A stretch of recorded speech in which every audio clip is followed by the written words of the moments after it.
Hi, everyone. Welcome back to the webinar. It's good to see you all. Very pleased to have Willian Correa from University of São Paulo, and he's speaking on two steps in the homology of L2. William? Thank you very much, Benjamin.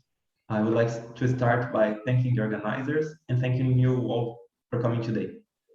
Like Benjamin said, today we are taking two steps into the homology of L2. Okay. My slides aren't glowing. Okay. Okay, and as with every journey, we begin with the first step. So today in homology, we are particularly interested in the study of short exact sequences which start and end with L2. This will be our first step. For the second step, we will consider sequences with one more space. To start, I will try to give you a motivation of why studying this kind of sequence is important to us. Our motivation will be in the study of the so-called three-space properties.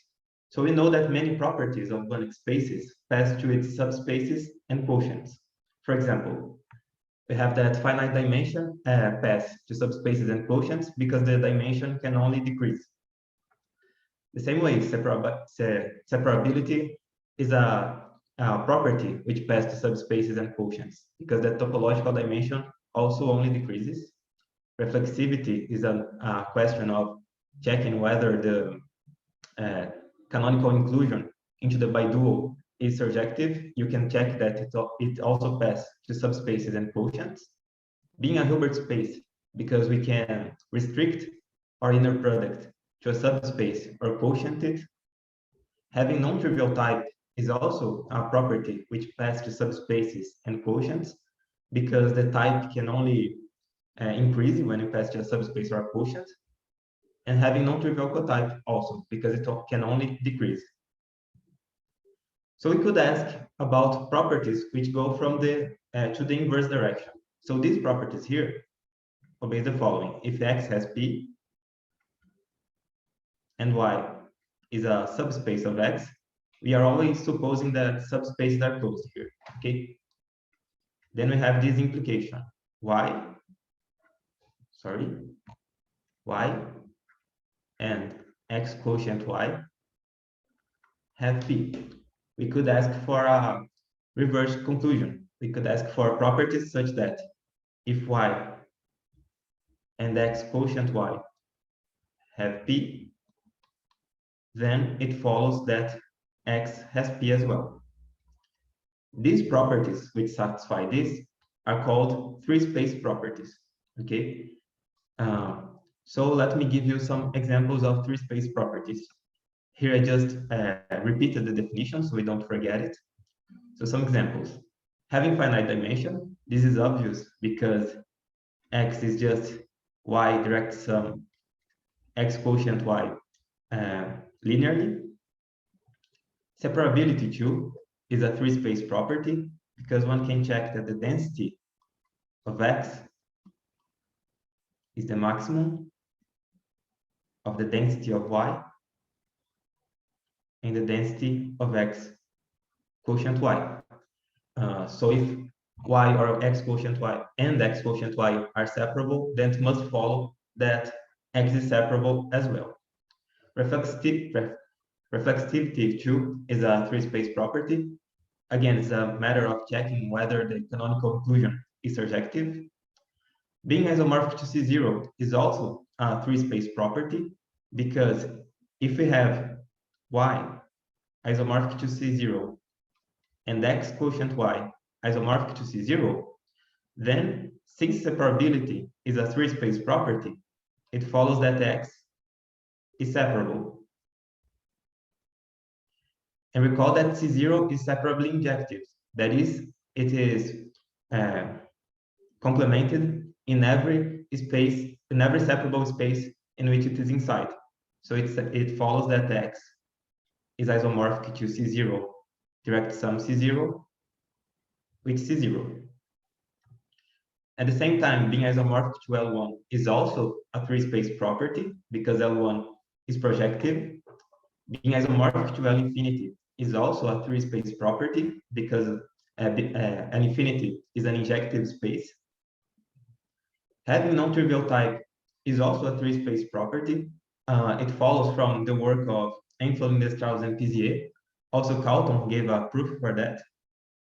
And having non-trivial cotype is also a three-space property. This follows from the fact that this is the same as not containing L infinity n uniformly. And then one can check that this property is a three-space property. Then it follows that having non-trivial cotype is a three-space property. So we have here examples of properties which pass to subspaces and quotients, which are three-space properties. These ones do not pass to subspaces and quotients. And if we go back to my list of properties which pass to subspaces and quotients, you'll notice that the only one that I have not said that is a three-space property is being a Hilbert space. And actually, this problem of determining whether being a Hilbert space is a three-space property was an open problem for some time. It was known as Palais Problem. Is being isomorphic to a Hilbert space a three-space property? So let us think a little bit about how should be a solution to this problem. If we had a positive solution, what would this mean? This would mean that whenever y and x quotient y are isomorphic to Hilbert spaces, then so is x. Sorry, is anyone trying to speak? No. Okay. So if we had a positive solution, we would have to prove that whenever y and x quotient y are isomorphic to Hilbert space, then so is x. What would have to do to prove that Palais problem has a negative solution? We would have to find a Banach space X with a subspace Y, which is isomorphic to a Hilbert space. X quotient Y also should be isomorphic to a Hilbert space, but X should not be isomorphic to a Hilbert space. So this is what we should do to give a solution to Palais problem. If we want a positive solution, we should have to prove this, and if we want a negative solution, we should have to be able to give a counterexample. So Enflo, Lindenstrauss, and Pisier in 1975 proved that Palais problem has a negative solution. They actually found a Banach space X with a subspace Y that's isometric to L2. So before it was enough to be isomorphic, but they actually got an isometric subspace. X quotient Y also is isometric to L2, but X is not isomorphic to L2. So let me give you the idea of their construction. They started by proving that you could take a certain family of functions, Fn, which goes from these finite dimensional versions of the Hilbert space. These functions are nonlinear. They are defined recursively, and they are such that their distance to the space of linear functions grows to infinity. So they defined, for example, F1, which goes from L2 to L to 4, it was defined as f of xy. F1 of xy was x, y, x modulus of y, modulus of x3 squared plus modulus of y squared to 1/2, 0. And then they defined recursively the next functions like this.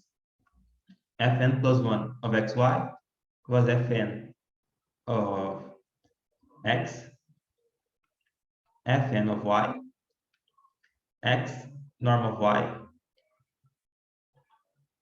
norm of x3 squared, norm of y3 squared to 1/2, 0.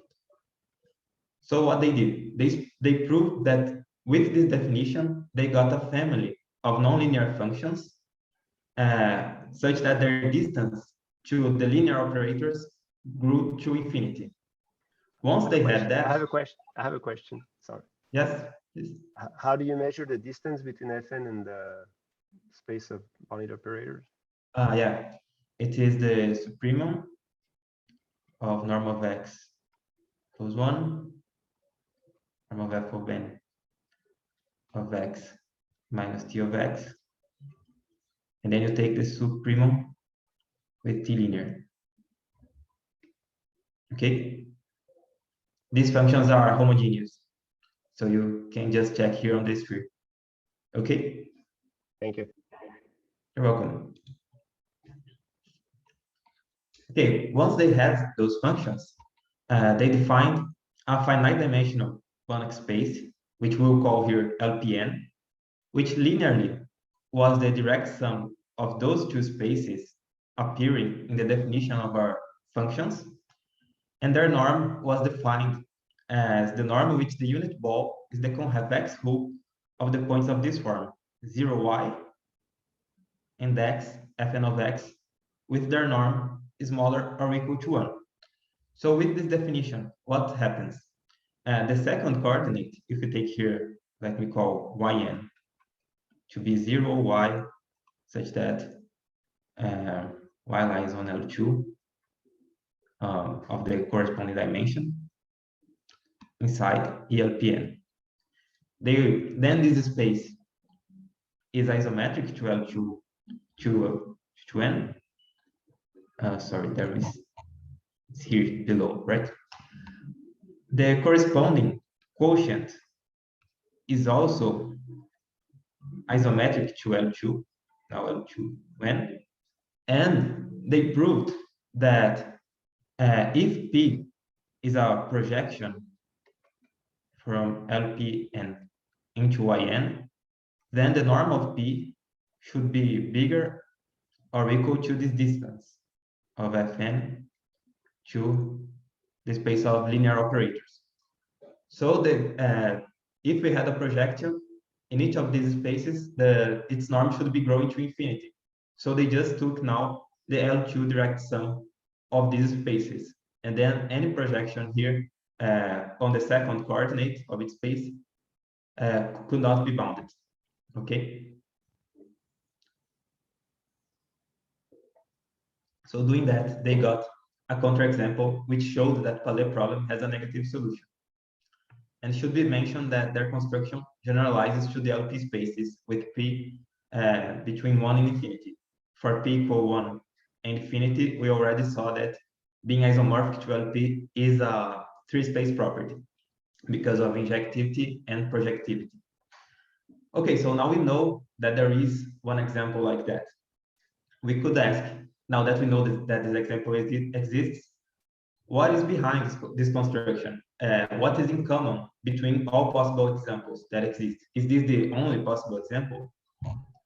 So we got to the Kalton and Peck solution, which came some years later in 1979, if I'm correct. And their strategy was to look at all possible spaces X, which have L2 as subspace and respective quotient. So they were looking now for a general form of the solution. So now we start with our entry into homology because we are interested in such short exact sequences, because having a space X satisfying this, that it has L2 subspace and respective quotient, is exactly the same as having a short exact sequence like this, where I and Q are bounded linear maps. So here, what I is injective,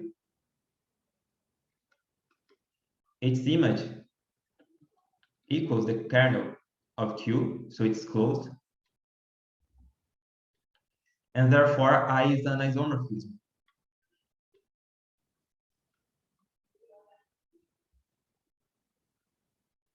Sorry.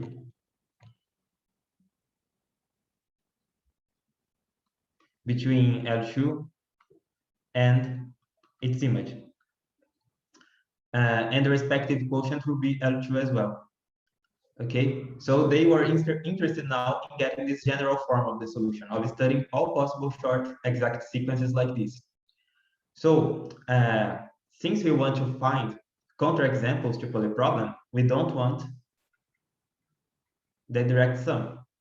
So we must check when such an exact sequence is not actually the direct sum in disguise. So the following are equivalent. X is isomorphic to L2. L2 is complemented in X because it would follow that X is the direct sum, which is isomorphic to L2.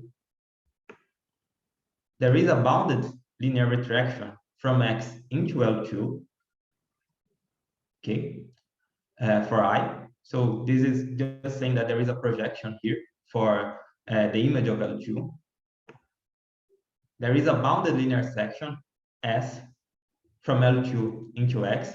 So this is saying again that L2 is complemented in X.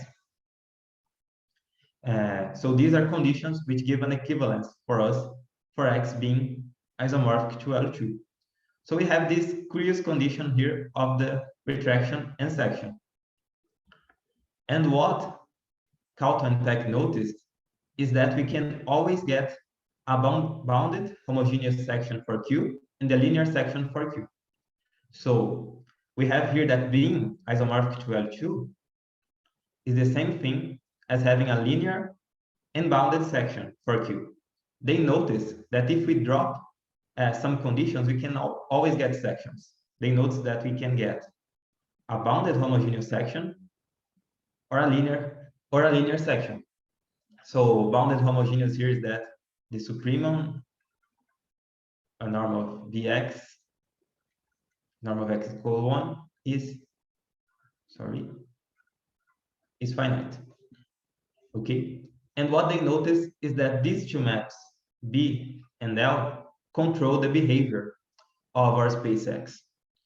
So notice that B and L, Q of B and L of X, B minus L of X, is Q B of X minus Q L of X.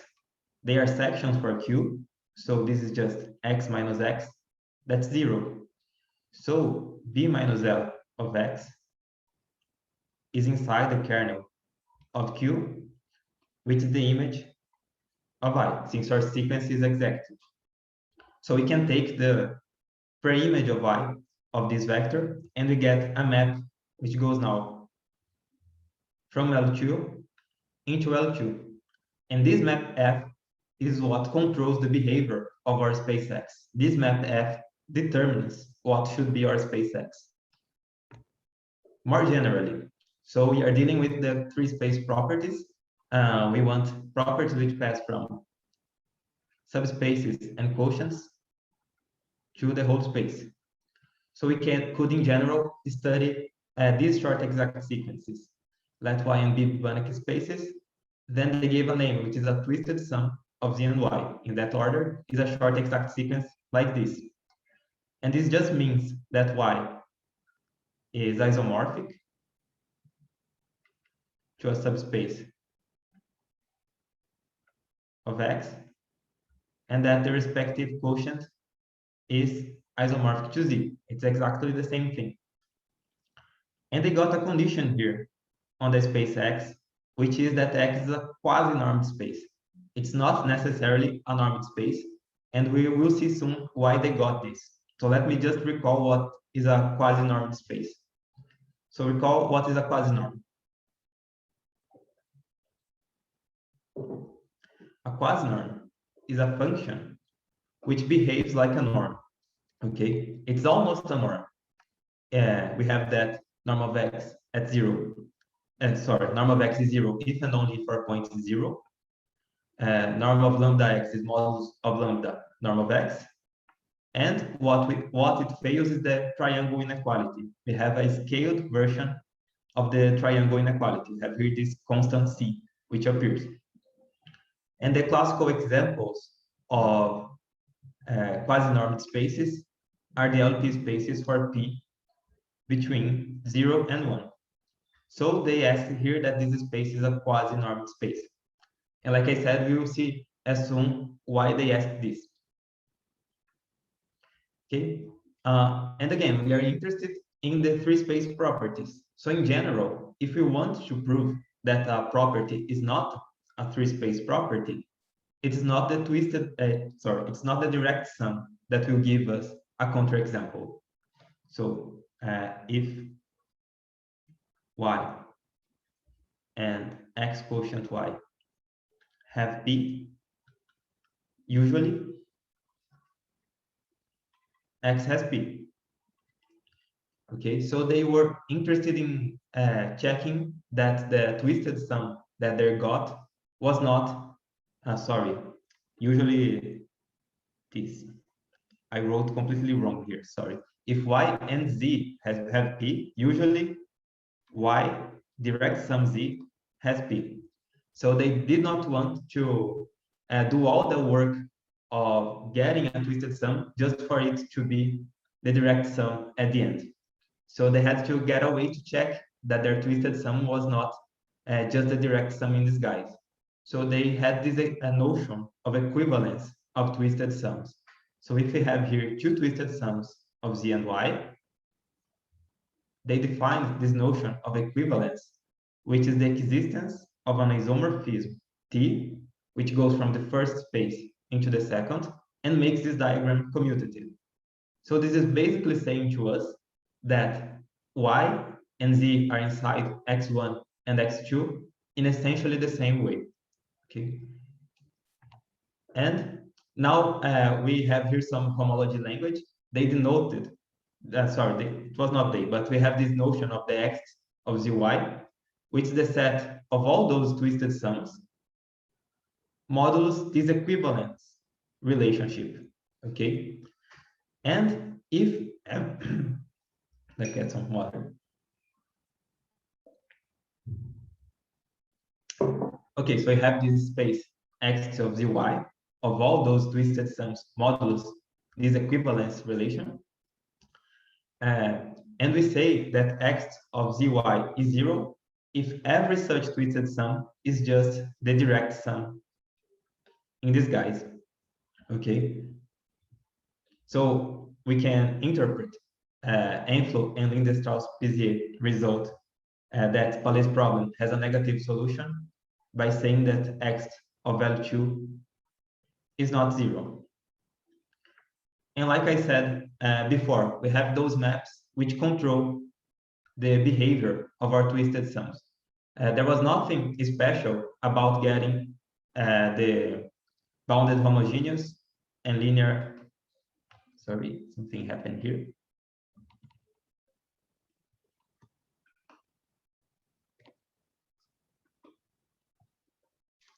For some reason, I can't write anymore. Let me just check what's happening.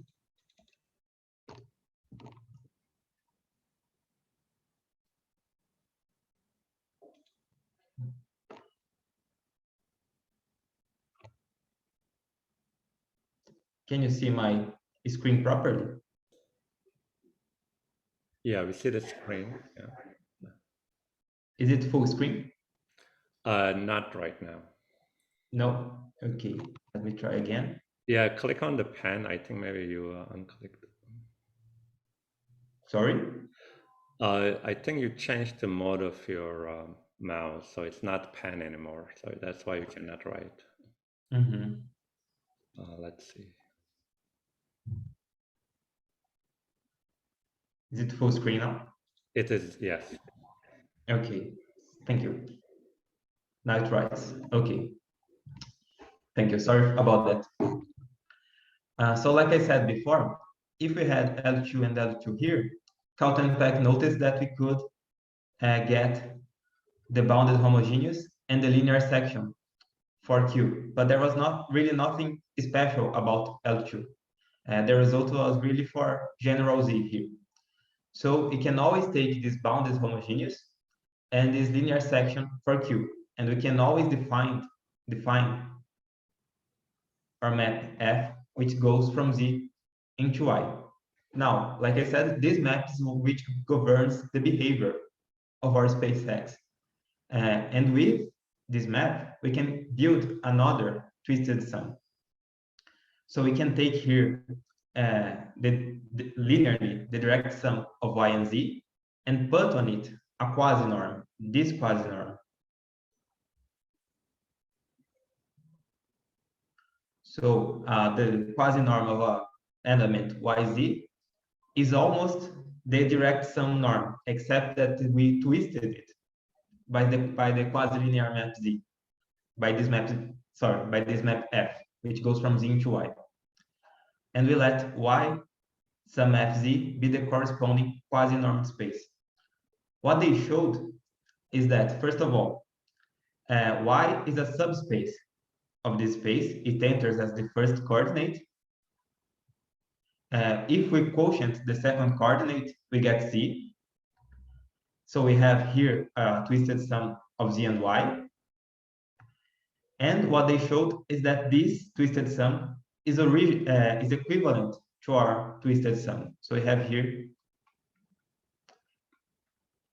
a commutative diagram.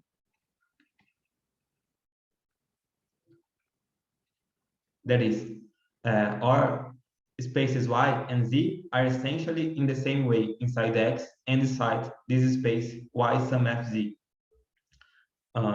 So what this shows is that if we have a twisted sum like this, it is always equivalent to one which is generated by that map F, which goes from Z into Y, which was built using the bounded homogeneous and the linear sections for Q. And they extracted what is the property that this map F satisfies, that characterizes it. They called such maps quasi-linear maps. So if Y and Z are Banach spaces, these maps F are homogeneous. They go from Z into Y and are homogeneous, and they are almost linear. If we take here the difference, which measures their nonlinearity, it is bounded by this formula. There is a constant C such that the norm of this difference is bounded by C times the norms of the vectors where we applied this difference. So these are called quasi-linear maps. They are almost linear. So our map F, which went from Z to Y,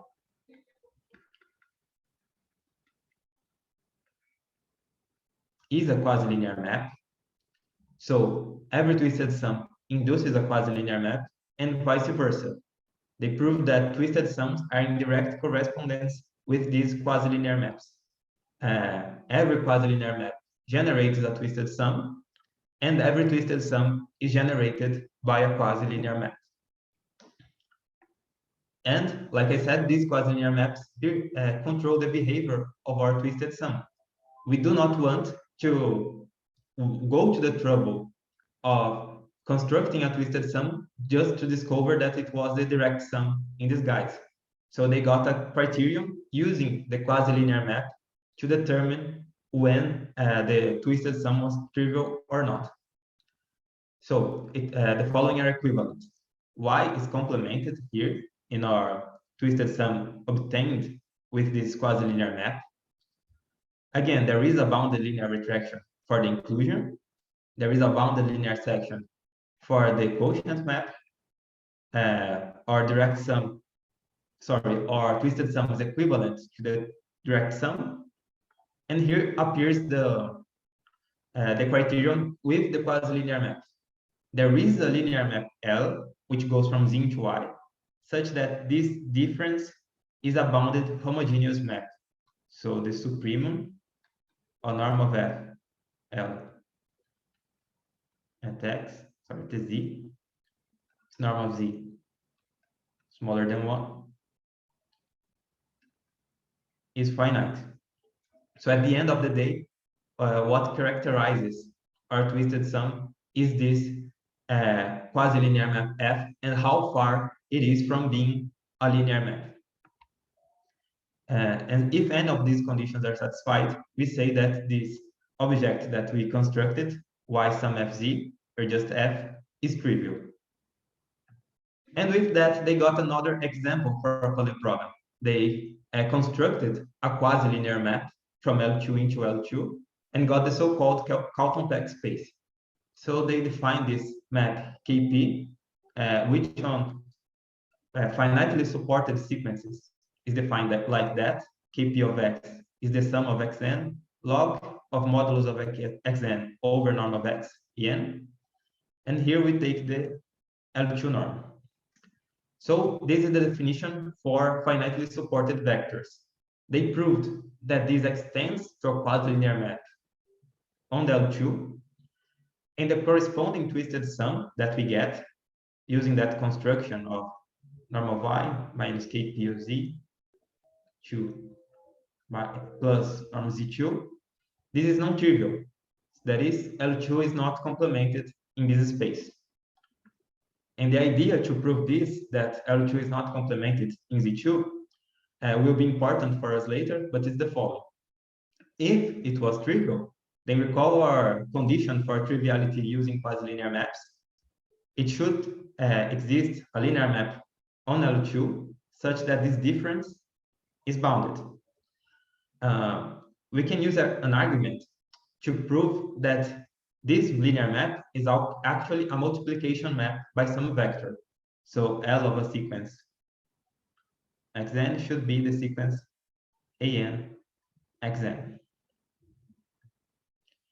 So if we calculated kpn minus len, so this should be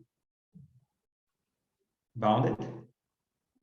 This is an en. And this is just 0, okay? If we calculate, it will show that this is 0.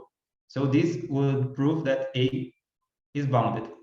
At the same time, if we calculate here for a finite sum, I put n equals 1 to n, and the same thing here, then we would actually get that this, our sequence A is unbounded. So we would get a contradiction, okay?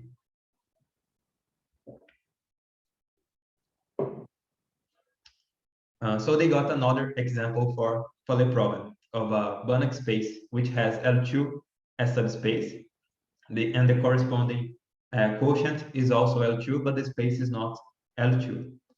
I should notice that this is not Kalton and Peck's original proof. This is an adaptation, and like I said, it will be useful for us later. So some comments about their construction. Recall that Enflo, Lindenstrauss, and Pisier example generalized for the LP spaces. Kalton and Peck's example can be generalized for a bigger class of spaces, for spaces with a normalized one-conditional Schauder basis, which are included in L infinity with norm 1, and which have no subsequence of the basis is equivalent to the canonical basis of C0. So recall the Enflo, Lindenstrauss, Pisier example got us the class of LP spaces. Here we have a bigger class of spaces. Another important property of the Kalton-Peck space is that it reveals a connection with complex interpolation theory. If you don't know about interpolation theory, this can be understood as the following: that Z2 is a L infinity module. Okay, so recall that L2 is a L infinity module.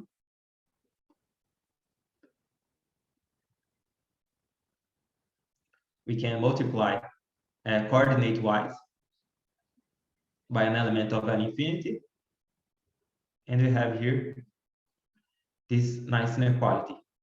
So for Z2, we have something similar. So Z2 has two coordinates here. If we multiply both by an element of L infinity, we get a constant, norm of A infinity, norm of X, Y. Okay, so this here that Z2 is induced by complex interpolation can be translated in the following, that we actually have a sequence of L infinity modules. Another interesting property is that Z2 is isomorphic to its dual. Okay, so we have an example of a Banach space which is not L2 and which is isomorphic to its dual. And a variation of their construction gives us a Banach space which is real isometric to its complex conjugate space, but not complex isomorphic to it. Okay. So this was a little bit of the theory of the short exact sequence that I would like to give to you. Some open problems about it. Is it two isomorphic to its hyperplanes? So we know that the hyperplane problem has a counterexample by Gowers and Morey. I don't know how to say their name, sorry. But the Kalton-Peck space was one of the first space to be conjectured to solve this problem. Another problem. We know here that the Kalton-Peck space is isomorphic to its dual, but we do not know if the Enflo Lindenstrauss Pisier is isomorphic to its dual. Okay. So this was a little bit about the first step into the homology of L2. Now we will go into the second step. So for the second step, we will consider sequences with one more space. So now we have two spaces between our L2 spaces. So to start, I will try to give you a motivation of why the problem of studying such sequences is interesting. To start, when should such a sequence be trivial? And more generally, how do we construct such a sequence? So we begin by notice that if we have two twisted sums, so here we have one y, x1, a, and this is the quasi-linear map that defines it. So we have here this map F. And we have another twisted sum a, x2, z. This is the quasi-linear map that defines it. And notice here that the final space of the first sequence equals the beginning space of the second sequence. Then with these two twisted sums, we can build a sequence like this. We just concatenate them. Okay. So if here we have the quotient map and here the inclusion, so we take here the quotient and inclusion and compose them. And one can show that the sequence is exact. And we call this sequence, which is generated by the quasi-linear maps F and G, FG. Notice that this is not composition, it is concatenation. Conversely, if we start with a 4-space sequence like this, then it can be shown that it is actually the concatenation of two twisted sums. So we have here that this map I must be an isomorphism, and we can take then the corresponding quotient, x1 quotient y. It may be shown then, so here we have a quotient map. It may be shown that this quotient space can be seen inside x2. So we have here two twisted sums. Okay, so if you call this F and G about the corresponding quasi-linear maps, then we also call this the concatenation of F and G. So we are interested in the problem of when such a sequence should be trivial. Let's go back one step into the problem of twisted sums. So we have here y, x, z. And recall that the problem of determining if x was the direct sum was actually a problem of extension or lifting of operators. So we have here the inclusion map I from y into x, and the problem of determining of whether x was the direct sum was just the problem of determining whether we could extend this identity to the whole of x. And at the same time, it was the problem of determining whether we could lift the identity here on the quotient space Z to the space X. So this will be our inspiration to define when should our 4-space sequence be trivial. So we will consider two twisted sums and do their concatenation as before. And our problem now is whether we can extend F to X2 or if we can lift G to X1. So we have here our F, which goes from A into I. Okay. And A is a subspace of X2. So we could ask whether we could extend F to X2. At the same time, we have here our map G, which goes from Z into A, and A is a quotient of X1. So we could ask if we can lift G to X1. But we are actually interested in up to equivalence. What do I mean by that? Recall that F and G are means to obtain a twisted sum, are means to obtain a sequence like that. So we do not really ask for a perfect extension of our map. We just ask that it gives an equivalent twisted sum. So with diagram, we have here our map F, which goes from A into Y, and we want to extend it to X2. And we have our map G, which goes from Z into A, and we want to lift it to X1. So we have here our four-space sequence.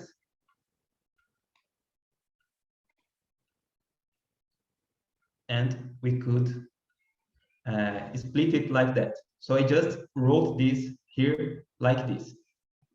So we have our quasilinear map F here, which defines this sequence, and we want to check whether we can extend it to X2.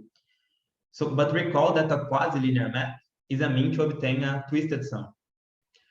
So if we had a quasilinear map here from X2 into Y, we could build a twisted sum of X2 into and Y. So we would get a sequence like this, okay, which is a short exact sequence. Here, there should be 0 and 0, but I'm not putting it in anymore. And what happens is that one can prove that if we have this, if we can extend our quasi-linear map F to X2, we actually can also lift our quasi-linear map G to X1. So if we can extend, we can lift, and we would get a sequence like that, a diagram like that. At the same time, if we start by trying to lift our quasi-linear map G to X1, sorry, we would get a sequence like this, and it can be shown that at the same time we must be able to extend our quasi-linear map F. Okay, so what I'm trying to say is that the problem of lifting and extending our quasi-linear maps is the same. We can extend F to X2 if and only if we can lift G to X1. And this will be our definition of what a trivial four-space sequence should be. So whenever we can extend our first quadrilinear map or lift our second linear map, we will say that such a sequence is trivial. And if every such sequence is trivial, we say that x2 of zy is 0.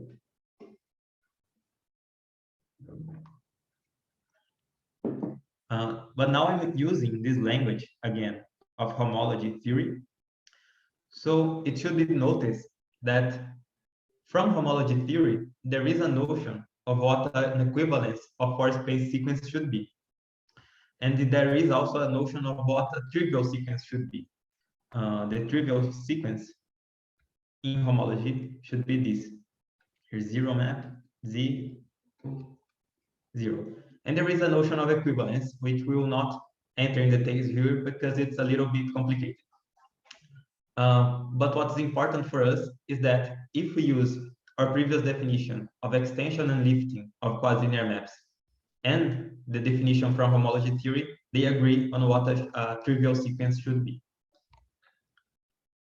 And why are we interested in this problem of extension and lifting of quasi-linear maps? So Castillo and Garcia showed the following. Let Q from L1 into L2 be a quotient map. So recall that every separable Banach space is a quotient of L1. So there is a map like this. Then they showed that x2 of L2 is 0 if and only if every continuous bilinear form defined on the kernel of this quotient map can be extended to a continuous bilinear form on L1. So they show the connection between this problem of L2, X2, sorry, and a problem of extension of bilinear forms.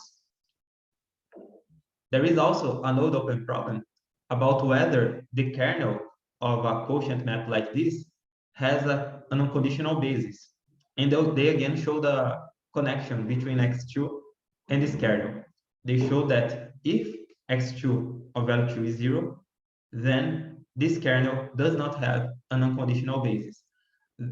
So they found this connection between the study of these 4 space sequences and the study of these so-called projective resolutions of L2, quotient maps from L1 into L2. Okay, so we have this problem of extension and lifting of operators. And one could say, it should be really hard to be able to extend and lift quasilinear maps. Sorry, it was quasilinear maps. But we have this surprising example by Cabello Sanchez, Castillo, and Kalton. If we take the Kalton-Peck map, recall that it was a quasilinear map from L2 into L2, which defined the Kalton-Peck space Z2, then they showed that if we do the concatenation, the 4-space sequence, it's trivial in X2. So they showed that we can actually lift the Kalton-Peck map to Z2 and extend it to Z2. And the reason for that is that the Kalton-Peck map comes induced by complex interpolation.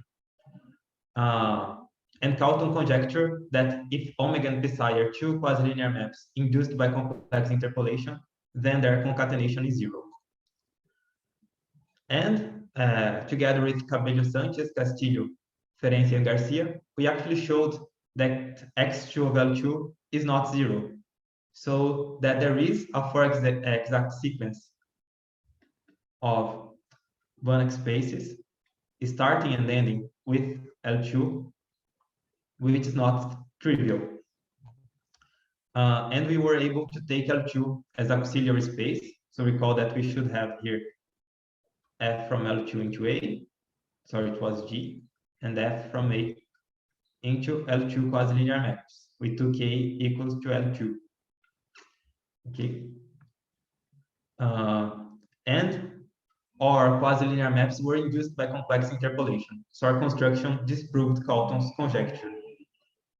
I don't think I have time to give the idea of the proof. I'll just give some consequences of our result. So some consequences is that if the quotient, recall Castillo and Garcia's result, let Q be a quotient map from L1 into L2. They showed that X2 of L2 is 0 if and only if every continuous bilinear form defined on the kernel of Q can be extended to a continuous bilinear form on L1. So a consequence of our result is that there is a bilinear form defined on this kernel which cannot be extended to L1. Recall their other result, that if X2 of L2 was 0, then kernel of Q does not have an unconditional basis. But we proved that this is actually different of 0. So this remains an open problem. Does kernel of Q have an unconditional basis? We gave the first 2 steps into the homology of L2. We can ask about the next steps. So for the next steps, what should be the interpretation of xtn of z and y being 0? So we saw that for x, it was a problem of extension of linear maps. For x2, it was a problem of extension and lifting of quasi-linear maps. And we don't really know if there is a simple description of what should be triviality here. We have a notion from homology theory, but it would be nice if we could get a nice description in terms of some kind of map. Another open problem. So we showed that Castillo and Garcia showed that there is a relationship between X2 of L2 and bilinear forms on the kernel of a projective resolution of L2. And one can ask if there is such a relationship between xn and multilinear forms. And more generally, we can ask about the generalized Palais problem. Is there some n for which xn of L2 is 0? So these were the first 2 steps into the homology of L2, and I hope that I motivated you to try to give the next steps. Thank you. Thank you. All right, thank you so much, Willian. That was very nice. Okay, everybody, questions?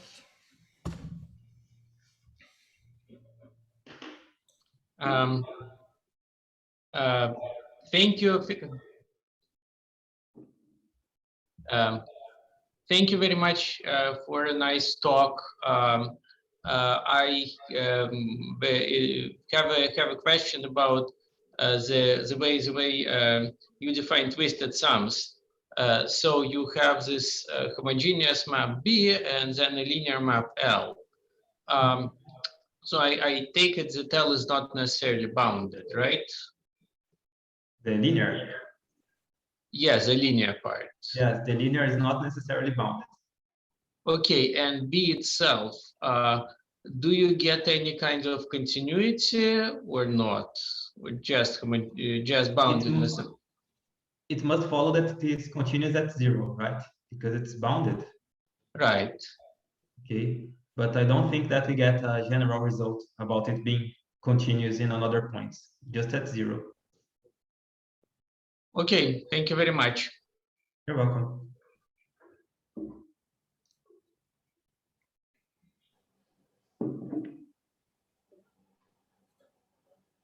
Any other questions or comments? Yes, William, regarding the quotient from L1 to L2, I mean so I assume there are many possible choices for this map Q. And are you saying that, for example, the fact that the kernel has an actual basis does not depend on the choice of Q? I mean, do we know that for either it is for all of them or for none of them? Yeah.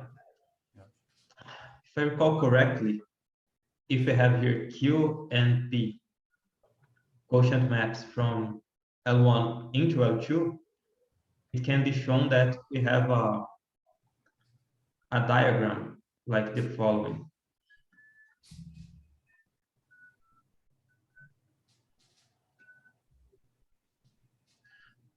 So we have here isomorphisms.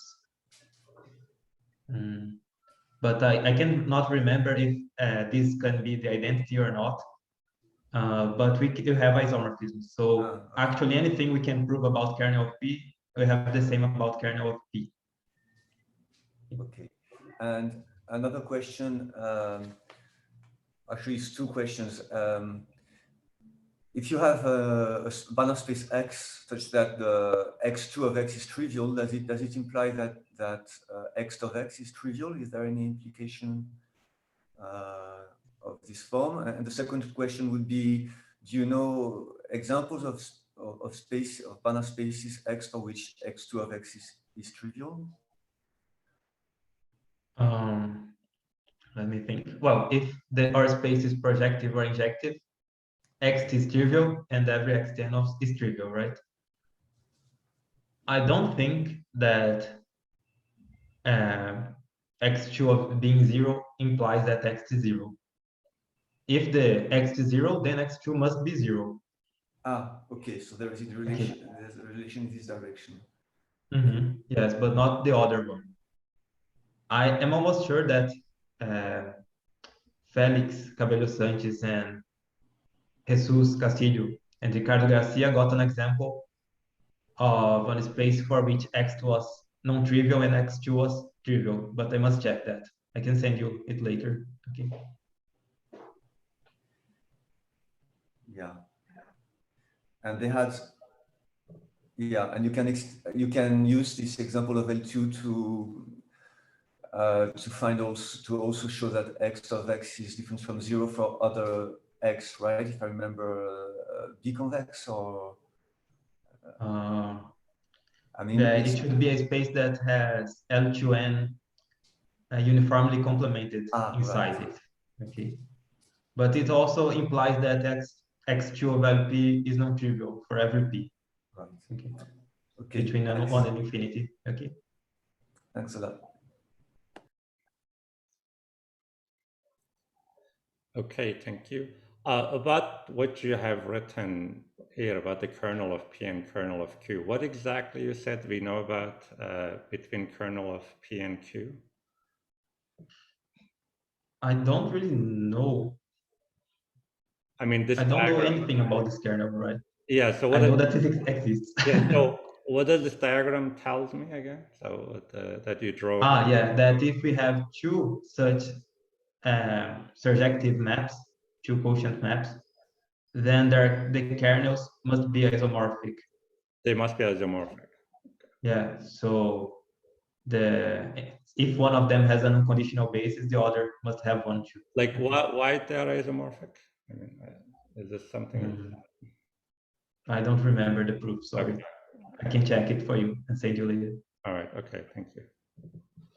I think it's a theorem of Lindenstrauss and Rosenthal, if I remember right. Say it again, Guidon. Yeah. I think it's a theorem of Lindenstrauss and Rosenthal Okay. from the days of the script LP space, if I remember right. Okay. In the script L1 space is that one? The script L1. Okay. All right. Okay. I'll take a look. Thank you. Any other questions? Okay. If not, thanks again, Willian. Very nice talk.